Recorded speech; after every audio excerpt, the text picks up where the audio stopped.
So we're on lesson 2, measures of central tendency. So these are three things: the mean, the median, and the mode. And they tell us about at what point the data is split into the middle. So these are the three measures. We'll start with the mean. The mean is the average of all the data points. So the way you calculate it is you add up all the data points and divide by the total number of data points. So this is the formula. So this big E means sum. So if you see this, it means add up everything that follows it. So the formula for the mean is the sum of x being each data point, divided by n, where n is the total number of data points. So we can take it through an example.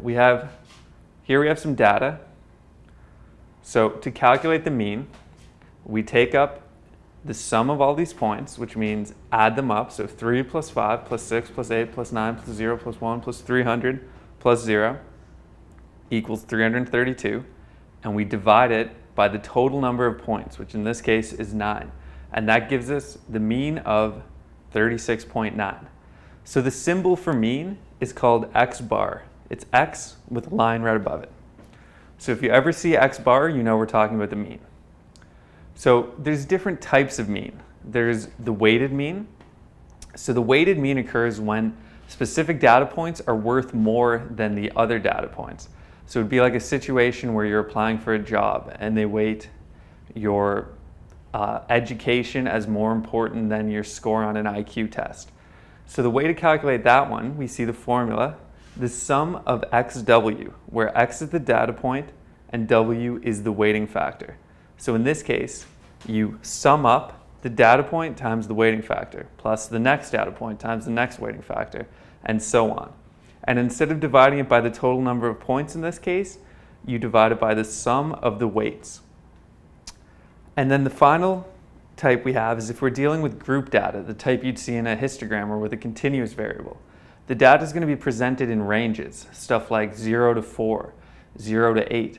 So you don't know exactly where your point falls in that. So you can't calculate a normal mean. So we have a special formula for that, for the grouped mean. So that is the sum of the midpoint of the range times the frequency divided by the sum of the frequency. So I have an example for that one to help make more sense. So here we have some data that has temperature, a continuous variable, in ranges, and the frequency here. So the ranges are 0 to 4, 5 to 9, 10 to 14. So what we have to do is calculate the midpoint of each of these ranges. So you do that by adding the lower one plus the higher one divided by 2. So 0 plus 4 over 2 is 2. 5 plus 9 over 2 is 7. And we continue like that. So we have 2, 7, 12. And now we put it into the formula. So the sum of the midpoint times the frequency. So it means the sum of the m times f for each one. So midpoint times frequency plus midpoint times frequency plus midpoint times frequency. So we can see it down here. We have 2 times 3 plus 7 times 5 plus 12 times 8. All of that divided by the sum of the frequencies. So we have to add them up. It equals 16. And then that gives you the group mean. Okay, so that's everything you'll see with the mean, but now we'll go on to the other types. So the next one we have is the median.